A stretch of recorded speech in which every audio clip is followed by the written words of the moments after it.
So welcome to Gayatri computer academy.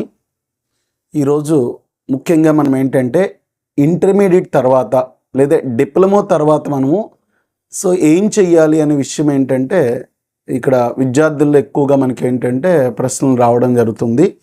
అంటే intermediate తర్వాత ఏం చదవాలి లేదా డిప్లొమా తర్వాత ఏం చదవాలి, అంటే చదవడం ఇంపార్టెంటా లేదా ప్రభుత్వ ఉద్యోగంలో కానీ లేదా ప్రైవేట్ ఉద్యోగం కానీ మనం ఖచ్చితంగా జాయిన్ అవ్వాలంటే after the intermediate what is the career, so what is the after intermediate what is our goal, so the setting is a very important అండి. అంటే ఇక్కడ మీకు మేజర్ ఏంటంటే ఇక్కడ కెరియర్ సంబంధించి అకాడమిక్కి సంబంధించింది ఒకటి ఉంటుంది, జాబ్ ఓరియంటెడ్గా మనకి ఏంటంటే ఒకటి కనిపించడం జరుగుతుంటుంది అనమాట.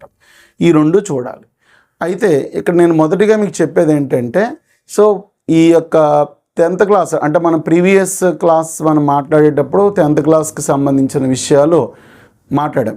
ఈ 10th క్లాస్ సంబంధించిన విషయాలు ముఖ్యంగా ఏంటంటే కనుక 10th తర్వాత గ్రూప్ డిసైడింగ్ చాలా చాలా ఇంపార్టెంట్. 50% సక్సెస్ అక్కడే ఉంటుందని చెప్పాను. ఇప్పుడు ఇంటర్మీడియట్ తర్వాత అంటే మరి ఇంకా 50% ఇంకా ఫైనలైజేషన్ అయిపోయే పొజిషన్ అనమాట.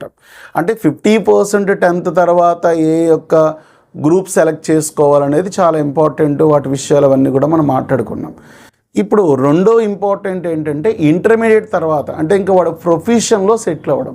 అంటే ఇంటర్మీడియట్ తర్వాత ఏంటంటే ఏ ఉద్యోగ ఉపాధి అవకాశాల్లో ప్రాధాన్యత ఇవ్వడం జరుగుతుందో మనకు ఖచ్చితంగా తెలియాలండి. అంటే వాడు ఇంటర్మీడియట్ అయిపోయిన తర్వాత ఎంపీసీ గ్రూపు, బైపీసీఓ, సిఈసీఓ, హెచ్ఈసీ గ్రూపు అయిపోయిన తర్వాత తను ఉపాధి అంటే ఉద్యోగంలో జాయిన్ అవ్వాలా లేదా తన విద్యను ఇంకా మరింత ఎడ్యుకేషన్ కెరియర్ని డెవలప్ చేసుకోవాలా అనేది ప్రశ్న. ఈ ప్రశ్న మనం ఏంటంటే చాలా క్లియర్గా రావడానికి నేను అంటే first question is what is after intermediate, education కెరియర్ని డెవలప్ చేసుకోవాలా, జాబ్ ఓరియంటెడ్ కెరియర్ని డెవలప్ చేసుకోవాలా అనేది ఇంపార్టెంట్, రైట్. అయితే ఇక్కడ నేను రెండో ఇంపార్టెంట్ పాయింట్ చెప్తాను అనమాట. ఏంటంటే విద్యార్థి వృత్తిపరమైన విషయాల్లో ఫస్ట్ అండ్ సెకండ్ చాయిస్ అంటే వృత్తిపరమైన అంటే ప్రొఫెషనల్గా తాను సెటిల్ అవ్వడానికి అవసరమైన దాంట్లో ఖచ్చితంగా ప్లాన్ ఏ, ప్లాన్ బి ఉండాలి. అంటే ప్లాన్ జెడ్ అనేది కొత్త మోడర్న్ ఐడియాలజీ అండి. అంటే సార్ ఒకటి ప్లాన్ ఏ ఆలోచించుకుంటే అవుతుంది, అవ్వకపోతే ప్లాన్ బికి వెళ్తాను అని. అలాగే మూడో ఇంపార్టెంట్ అంటే ప్లాన్ జెడ్ అని అల్టిమేట్ ఎండింగ్ చివరిగా ఉండేది అనేది ఖచ్చితంగా ఈ రోజున్న కాంపిటేటివ్ సినారియోలో అంటే సమాజంలో పెరుగుతున్న శాస్త్ర సాంకేతిక విజ్ఞానము, సామాజిక అలవాట్లు, పరిస్థితులు, భావజాలము ఇవన్నీ మారుతున్నాయి. కాబట్టి ఏంటంటే నేను రెండో ప్రధానమైన విషయము ప్లాన్ ఏ ఉండాలి, బి ఉండాలి. ప్లాన్ ఏ, బి కాదు, ప్లాన్ జెడ్ కూడా ఉండాలి. ఆ ప్లాన్ జెడ్ అనే విషయం నేను ఏంటంటే నెక్స్ట్ ఒక ప్రత్యేకమైన క్లాస్ అంతా కూడా ప్లాన్ జెడ్ అనేది లైఫ్లో ప్రతి ఒక్కరికే ఎందుకు అవసరమో ఎలా ప్లాన్ జెడ్ అనేది మనకి లైఫ్లో ఉపయోగపడడం జరుగుతుందో చెప్తానండి, అది వేరే. అయితే మీరు ఒకటి ఆఫ్టర్ ఇంటర్మీడియట్ తర్వాత లేదా డిప్లొమా తర్వాత ఏం చేయాలి ఒకటి, రెండోది ఏంటంటే ప్లాన్ ఏ, బియా లేదా కనుక ప్లాన్ జెడ్ అనేది చాలా ఇంపార్టెంట్. అంటే ఎండింగ్ మనం ఏం చేయాలనే విషయము ఆ జెడ్ అనే కేటగిరీ ఐడియాలజీ నేను సెపరేట్గా వివరిస్తాను ఇక్కడ కాకుండా. ఇక అత్యంత ముఖ్యమైనది ఏంటంటే మూడవది ఇంటర్మీడియట్ ఆ డిప్లొమా తర్వాత రెండు మార్గాలు ఉంటాయి.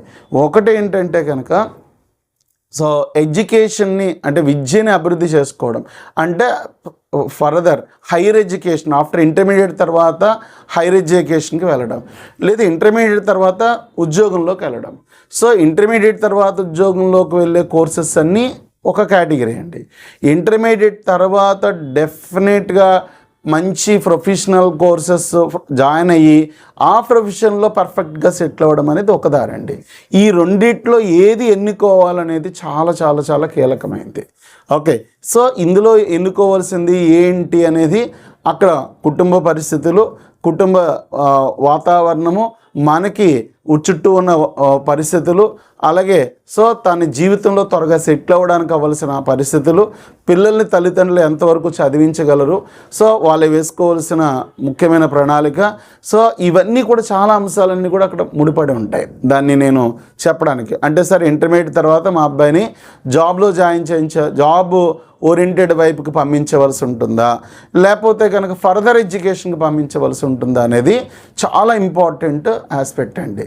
ఇది మూడో ప్రధానమైన సూత్రం అనమాట దీన్ని డిసైడ్ చేసేటప్పుడు.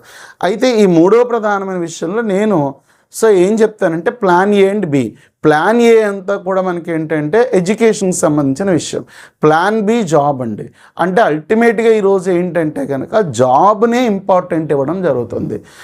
ఎడ్యుకేషన్ అంటే ఎడ్యుకేషన్తో జాబ్ ఎలాగా అంటే నేను ఇక్కడ ఏమంటాను, సాధారణంగా MPC, BiPC, CEC, HEC, diploma ఈ 5 స్టూడెంట్ కంప్లీట్ చేయడం జరుగుతుంది ఆల్మోస్ట్. అంటే ఇక్కడ ఎంపీసీ పూర్తి చేసిన తర్వాత వాళ్ళు సాధారణంగా ఏంటంటే కనుక ఐఐటీస్ రాయడం, జేఈస్, అలాగే ఎంసెట్ రాసుకుని ఇంజనీరింగ్ ప్రొఫెషనల్ కోర్సెస్కి వెళ్ళడం అనేది ఒకటి ఉంటుంది. అలాగే బైపీసీ ఏంటంటే నీట్ ఎగ్జామ్ రాయడం, స్టేట్లో ఎంసెట్ రాయడం, ఎంసెట్ సంబంధించిన వాటిలో కెరియర్లో మనకి ఏంటంటే ఫార్మసీ సంబంధించి, వెటనరీ సైన్సెస్ సంబంధించి, హార్టికల్చర్ సంబంధించి, బీ ఫార్మసీ సంబంధించి, ఫార్మా డి సంబంధించి ఇలాగా ఈ కెరియర్ అంతా బైపీసీ స్ట్రీమ్లో మనకు కనిపిస్తుందండి. అంటే ఈ రెండే కాదు, చాలా ఉన్నాయి, మాట్లాడతాను. ఇక మూడో ప్రధానమైనది సిఈసి గ్రూప్ తీసుకున్నప్పుడు ఏంటంటే బీకామ్ జాయిన్ అవ్వడము. మనకి చాలా important chartered accountant professional courses వాటికి కూడా ఎంటర్ అయ్యేటట్టు చేయడం. ఇక హెచ్ఈసి గ్రూప్లో ఏంటంటే బీఏ జాయిన్ అవ్వడము. లేకపోతే కనుక CEC, HEC groups clot very important. అంటే క్లాట్ ఎగ్జామ్ రాయడం ద్వారా ఇంటర్మీడియట్ తర్వాత 5 years లా కోర్సెస్ని కంప్లీట్ చేయడము. అంటే అయితే చార్టెడ్ అకౌంటెంట్ లా సైడ్కి వెళ్ళడానికి కొన్ని మార్గాలు చాలా చాలా ముఖ్యంగా ఉన్నాయండి. ఇక డిప్లొమా అయిపోయిన తర్వాత ఏంటంటే ఫర్దర్గా ఇంజనీరింగ్ జాయిన్ అవ్వడం అనేది ఒకటి ఉంటుంది. This is education line. ఈ ఎడ్యుకేషన్ లైన్ ఏంటంటే మనం చాలా పర్ఫెక్ట్గా డీటెయిల్గా ఏ కోర్స్ అంటే ఆఫ్టర్ 10th క్లాస్ తర్వాత తీసుకోవాల్సిన కోర్సు 50% డిసైడ్ చేస్తుంది. ఇక 50% ఏంటంటే ఇంటర్మీడియట్, డిప్లొమా తర్వాత చేయవలసింది ఎడ్యుకేషన్ సంబంధించిన కెరియర్కి ఇంపార్టెన్స్ మనం ఇవ్వాల్సి ఉంటుందా, లేకపోతే ఎంప్లాయ్మెంట్కి ఇంపార్టెన్స్ ఇవ్వాల్సి ఉంటుందా అనేది చాలా చాలా ముఖ్యమైన అంశంగా చెప్తామండి.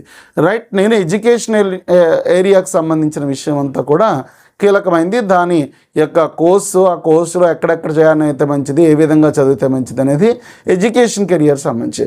ఇక ఎంప్లాయ్మెంట్ ఏరియా అండి. అంటే ఉద్యోగాన్ని, ఉపాధిని పొందడానికి అవసరమైన కోర్సెస్. అంటే ఇంటర్మీడియట్ నుంచి కూడా వాడు ఎంపీసీ చదువుతున్నప్పుడే, ఎంపీసీ అయిపోయిన తర్వాత చదువుతున్నప్పుడు మనకి ఇంటర్మీడియట్ చదువుతున్నప్పుడు అయిపోయేసరికి ఏంటంటే మన ఇండియన్ నేవీ కానీ, ఎయిర్ ఫోర్స్ కానీ వీటిలో డిఫెన్స్ కోర్సెస్ సంబంధించిన వాటిని అలవాటు చేసుకుంటూ అర్థమెటిక్ రీజనింగు ప్లస్ మనకి ఇంగ్లీషు, జనరల్ స్టడీస్ మీద ఐడియా ఉంటే కనుక ఆర్మీ, నేవీ, ఎయిర్ ఫోర్సెస్ ప్రైమరీగా సెలెక్ట్ అవ్వడానికి ఆర్మీ, నేవీ, ఎయిర్ ఫోర్స్ సపోర్ట్తోనే ఇంజనీరింగ్ చేయడానికి కూడా ఒక అద్భుతమైన కెరియర్ ఉంటుందండి ఇక్కడ ఎంపీసీ స్ట్రీమ్లో. అలాగే సేమ్ బైపీసీకి కూడా ఆర్మీ, నేవీ, ఎయిర్ ఫోర్సెస్లో జాయిన్ అవుతూ అక్కడ మెడిసిన్ ఎంబీబీఎస్ చదవడానికి మిలిటరీ సర్వీసెస్లో అవకాశం ఉంటుందండి. ఇది ఒక బ్యూటిఫుల్ అవకాశం. దీనికి ఒక సెపరేట్ ప్లానింగ్ సిస్టమ్ అంతా కూడా ఉంటుంది. దాన్ని మన బైపీసీ స్ట్రీమ్ అంతా కూడా మాట్లాడచ్చు. అలాగే సిఈసికి సంబంధించి ఏంటంటే ఐపీసీసీ ఇంటర్ లెవెల్ సంబంధించిన మనకి చార్టెడ్ అకౌంటెంట్ కోర్సెస్, ప్రీ కోర్సెస్ని అంటే చార్టెడ్ అకౌంటెంట్ పూర్వరంగపు కోర్సెస్ అన్ని కూడా మనం పూర్తి చేసి ఆ ప్రొఫెషనల్స్గా వెళ్ళేటట్టుగా ఏర్పాటు చేయడం అనేది ఒకటండి. ఇక హెచ్ఈసి గ్రూప్ చదివినప్పుడు ఏంటంటే ఇట్స్ వెరీ ఇంపార్టెంట్.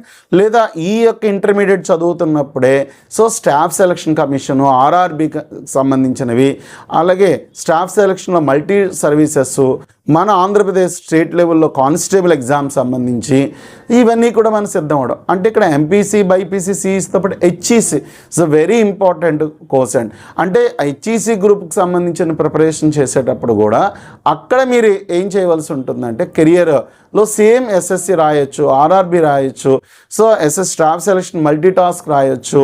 అలాగే ఎన్డీఏ ఎగ్జామ్కి same MPC, BiPC, CEC, HEC వాళ్ళందరూ కూడా మనకి ఎన్డీఏ ఎగ్జామ్కి ప్రిపేర్ అవ్వడానికి అవకాశం ఉంటుందండి.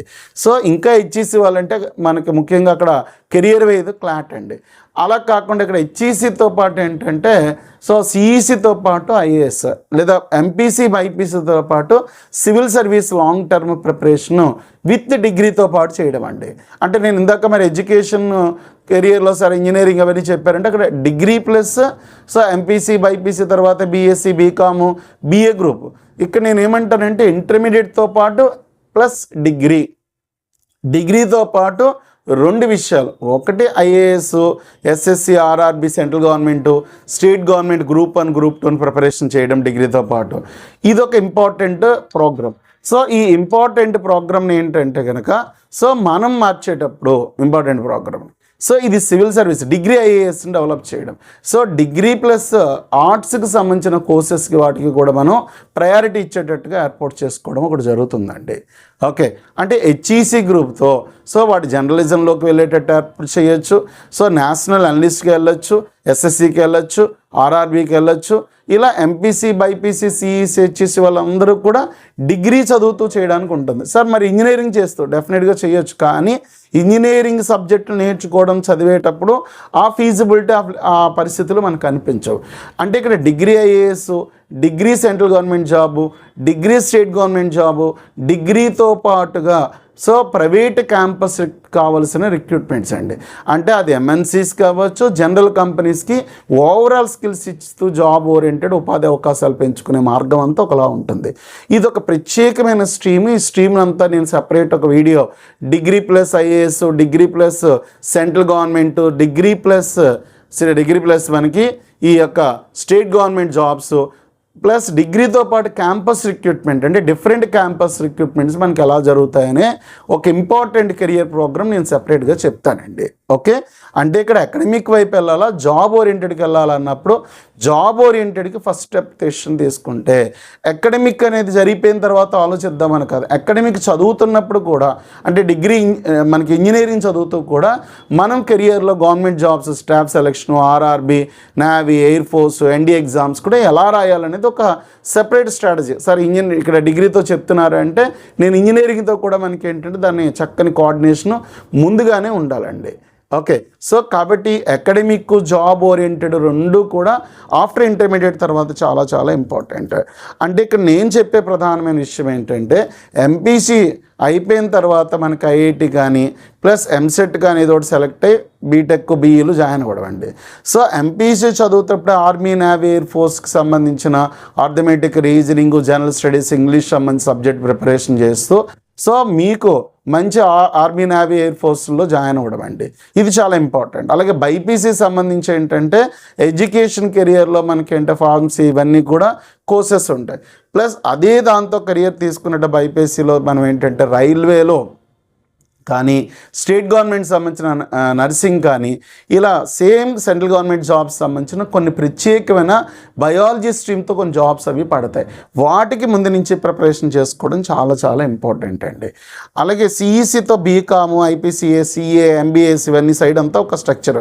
సిఈసి స్టాఫ్ సెలక్షన్ ఆర్ఆర్బీ అంటే సెంట్రల్ గవర్నమెంట్కి సంబంధించిన గ్రేడ్ ఏబిసిడి ఆఫీసర్స్ని ఆఫీసర్ అవ్వడానికి ముందే ప్రణాళిక ఏర్పాటు చేసుకోవడము ఇదొక రకమైన స్ట్రీమ్ అండి.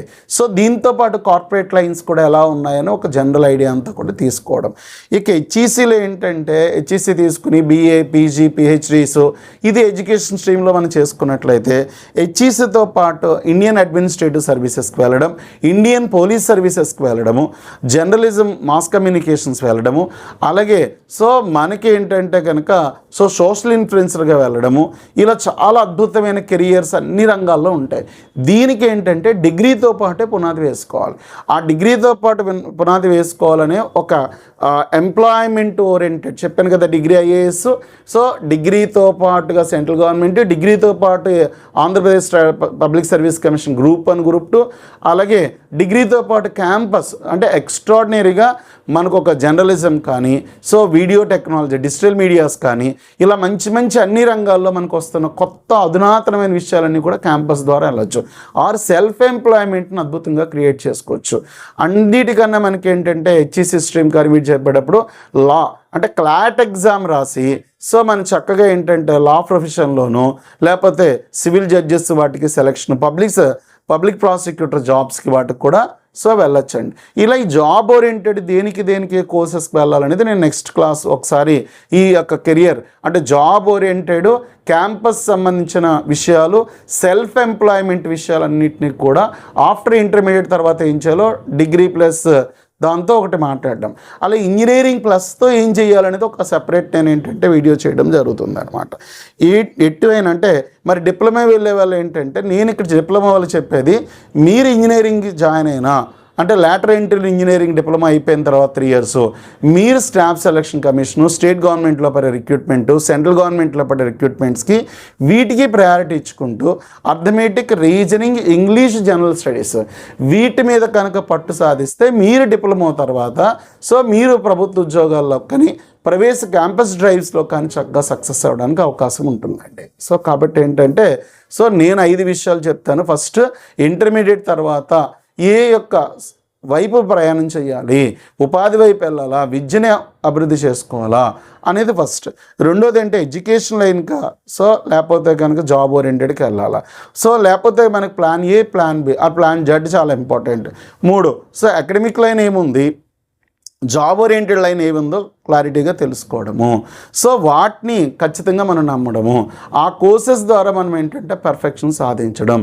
ఇందులో కీలకమైన విషయం ఏంటంటే ఫస్ట్ విషయము సో మీరు క్యాంపస్ వీటిలో కూడా జాబ్ వచ్చేటట్టుగా ఇంజనీరింగ్ కాలేజ్ బెస్ట్ ర్యాంక్ వచ్చి బెస్ట్గా సెటిల్ అయ్యి, లేదా సో మీరు డిగ్రీ చదివి అకాడమిక్లో పీజీ, పిహెచ్డీలు, బీటెక్ తర్వాత ఎంటెక్, గేట్స్ ఇవన్నీ రాయడం అనేది ఒక స్ట్రీమ్.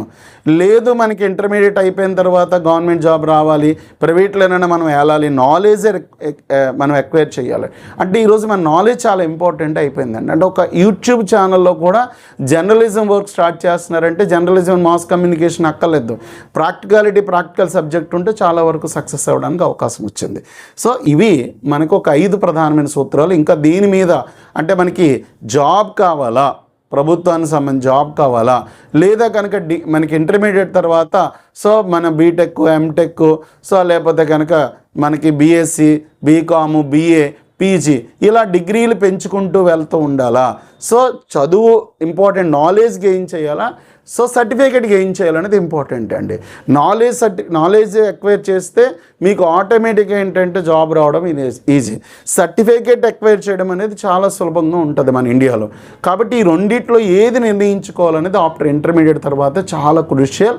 సో కాబట్టి తప్పనిసరిగా మనకి భవిష్య భారతదేశ ప్రజలు లేదా మూకుమ్మడిగా కార్ఖానాలో తయారవుతున్న వ్యవస్థల్లో మన దేశ పౌరులను తయారు చేయకుండా నిజమైన ఒక సృజనాత్మకమైన, ఆలోచనాత్మకమైన, శక్తివంతమైన, సామర్థ్యవంతమైన సో మంచి ఉపాధి అవకాశాలు తమకు తాము నిర్మించుకోగలిగిన, ఉపాధి అవకాశాలు త్వరగా స్కిల్డ్గా ప్రవేశించడానికి అవసరమైన నిర్ణయం ఆఫ్టర్ ఇంటర్మీడియట్ తర్వాత సో మంచి జీతము, మంచి ఉద్యోగం కానీ, మంచి వ్యాపారం వైపు కానీ, సామాజిక సంబంధాలు పెంపొందించుకోవడానికి కానీ ఏం కావాలి అనేది ఆఫ్టర్ ఇంటర్మీడియట్ నిర్ణయించుకోవడం చాలా ఇంపార్టెంట్. ఆ నిర్ణయమే సో ఈ యొక్క మన పిల్లల యొక్క భవిష్యత్తుని నిర్ణయిస్తుంది. కాబట్టి సో మీరు ఈ విషయాలన్నింటినీ కూడా మీకు నేర్చుకోవాలి, తెలుసుకోవాలనుకున్నప్పుడు సో మన ఛానల్ మనం ఏంటంటే సబ్స్క్రైబ్ చేయండి, అలాగే సో ఈ లైక్ చేయండి, దయించి షేర్ చేయండి. ఇంకా సో మనకి ఈ యొక్క జాబ్ ఓరియంటెడ్ సో ఎడ్యుకేషన్ ఓరియంటెడ్లో మనకు కావాల్సిన డీటెయిల్స్ అన్నీ కూడా నెక్స్ట్ వీడియోలో మనం చేయడం జరుగుతుంది. Thank you very much. Gayatri competitive academy, Visakhapatnam.